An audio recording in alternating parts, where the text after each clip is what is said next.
All right, so you sent in a podcast script, and it's called AI in Dating, Love Bots, Filtered Photos, and Why You're Still Single.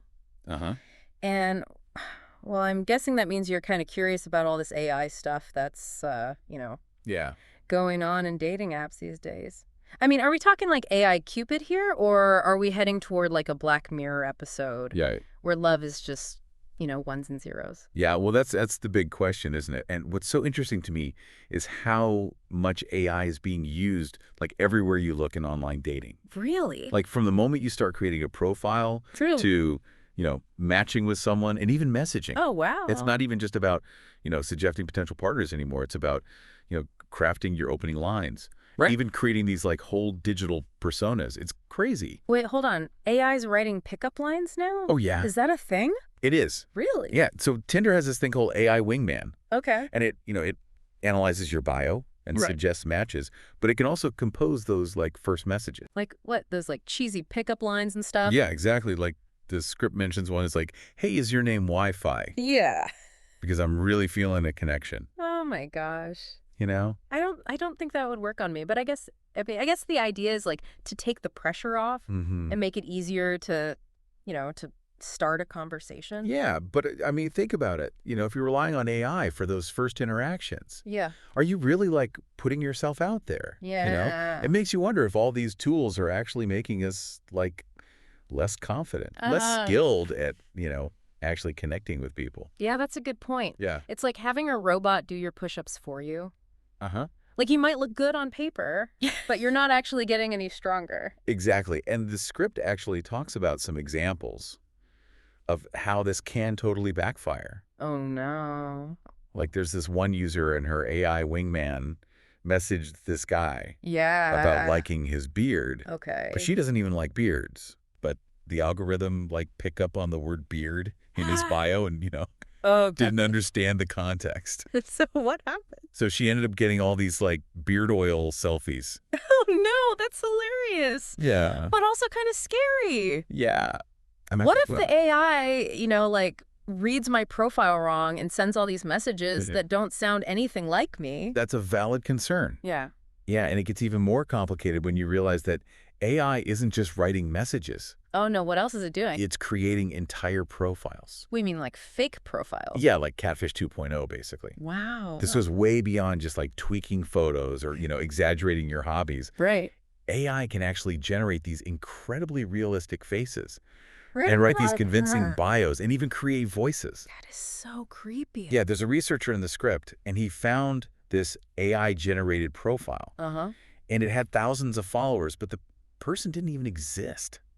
That's terrifying. It is pretty freaky. So how are we supposed to even tell the real people from the AI ones? Yeah, it's getting tougher even for people who, have been doing online dating for a while. Right. But the script does mention some tips from cybersecurity experts, Like what? like doing a reverse image search on profile pictures, Oh, yeah. being wary of accounts that just seem too perfect or too eager to connect. So basically, we need to be like digital detectives now. Kind of. Yeah, like we have to be a lot more discerning and skeptical. Yeah. And maybe this whole thing will force us to rethink what we're even looking for in a partner.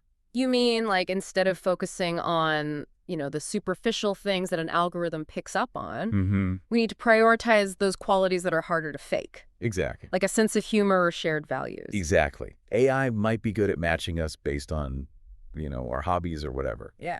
But can it really predict chemistry? Right. Like, can it tell if you're going to laugh at the same jokes or stay up all night talking? Yeah, and have those like deep conversations that make you feel like, Right. really seen. Yeah. And that's where things get really interesting, because all these dating apps, Yeah. they're claiming that their algorithms can actually predict love. Really? Like, they can analyze all your data, like your Spotify playlists and your swiping patterns, Uh, and find you the one. okay. So is that true? Well, AI is really good at finding patterns, but I Mhm. think we have to be careful about assuming that it can quantify something as complex as love. That's true. Like, can an algorithm really understand the nuances of human connection? Right. Or the way two people just click on an emotional level? Well, and the script mentions some research saying that only like 20% of app match couples actually stay together long term.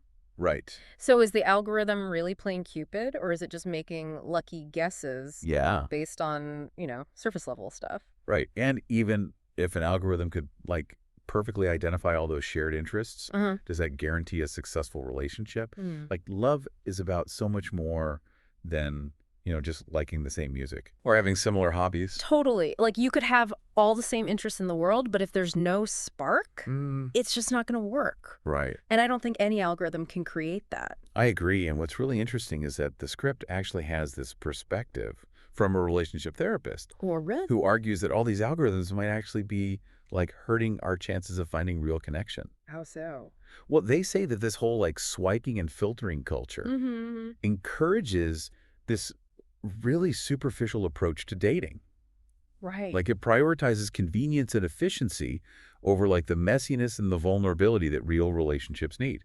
That makes sense. Yeah, it's like we're treating love like a shopping cart. Right. Just, adding and deleting potential partners based on this like checklist of criteria. Totally. And real connection is so much more than that. It is. It's about taking a chance, putting yourself out there, Yeah. being open to the unexpected. So where does that leave us? I mean, is AI like a helpful tool for navigating the dating world? Mm-hmm. Or is it making the whole experience more superficial and less fulfilling? That is the question. And I think to really understand all the implications, Yeah. we need to dive a little deeper into the potential downsides of AI in dating. All right, so let's get into it. What are some of the things we should be looking out for? Okay. All right, so we've talked about AI writing pickup lines and, making these fake profiles. Mm-hmm. But I have a feeling there's even more to this whole thing, right? Oh, yeah, there's a lot more. I mean, these algorithms are basically deciding who we see and who we don't see. Right. And that feels like a pretty big deal. It is a huge deal. And one of the most important things to understand is that these algorithms, they're trained on these massive amounts of data. Right. Like data about our preferences, our behaviors, even our demographics. So like all that stuff factors in. It all gets fed into the system. Okay, but how does that actually translate into matches? Right. Like I get that the algorithm is looking for patterns, Mm-hmm. but like what kind of patterns? Yeah. Okay, so think of it this way. Like if the algorithm sees that people with certain hobbies Yeah. tend to match with other people who share those hobbies, Uh-huh. it might start prioritizing those connections. Okay. Or if it sees that, people in a particular age range are more likely to message each other, Right. it might boost the visibility of profiles within that age group. So it's learning from the collective behavior of everyone on the app, right? Exactly. And then using that to predict who we might be compatible with. Uh-huh. But here's where things get a little tricky. Okay. What if the data the algorithm is learning from is already biased? Oh, that's interesting. What if it reflects existing societal biases? So you're saying that if the data is biased, the algorithm might end up perpetuating those biases. Exactly. Even if that's not what the programmers intended. Exactly. And this isn't just like a theoretical concern. Right. There's actually been a ton of research looking at how these algorithms can unintentionally Uh-huh. reinforce existing societal patterns, even in something as personal as dating. Like what kind of patterns are we talking about? Well, for example, if the data shows that people tend to date within their own race, Okay. the algorithm might end up suggesting matches that reinforce that pattern, Yeah. even if individual users are open to dating people from different backgrounds. Right. So it's like limiting our options based on what's happened in the past. Exactly. And it's not just limited to race. It could be anything, age, Right. body type, socioeconomic status, you name it. It's kind of scary to think about. It is. And that's why it's so important to be aware of these potential pitfalls, Yeah. to understand that these algorithms, as powerful as they are, Yeah. they're not neutral. They reflect the data they're trained on. Mm-hmm. And that data can carry all sorts of hidden biases. So it's not just about being smart about spotting fake profiles Right. or figuring out if a message is AI generated. Mm. It's about understanding these deeper forces at play. Yes. Like how these algorithms might actually be shaping our perceptions of what's attractive. Right. Or even influencing our choices. Absolutely. And I think the key takeaway here Yeah. is that we have to be critical consumers of this technology. Yeah. We can't just blindly trust that the algorithm knows best. Right. We have to be aware of its limitations and be willing to question its suggestions if something feels off. So it's like the algorithm is a tool, but it's up to us to use it wisely. It's To our use it in a way that aligns with our own values and our own goals, not just blindly follow its lead. Exactly. And I think that's a good segue into what we should talk about next. Okay. If AI is becoming this powerful force in dating, Yeah. it makes you wonder, like, where's this all heading? Right. What does the future hold for love and relationships in a world where algorithms are playing this increasingly prominent role? Yeah, that's a great question, and I think we should definitely dig into that. So we've talked about what's happening now, but what about the future? I mean, AI is changing so fast, it's hard to even imagine what dating will be like in a few years. I know, it's mind-boggling, isn't it? Totally. But one thing's for sure, the line between, the digital world and our real lives is getting blurrier and blurrier. Yeah. And that's going to have a huge impact on how we connect with each other romantically.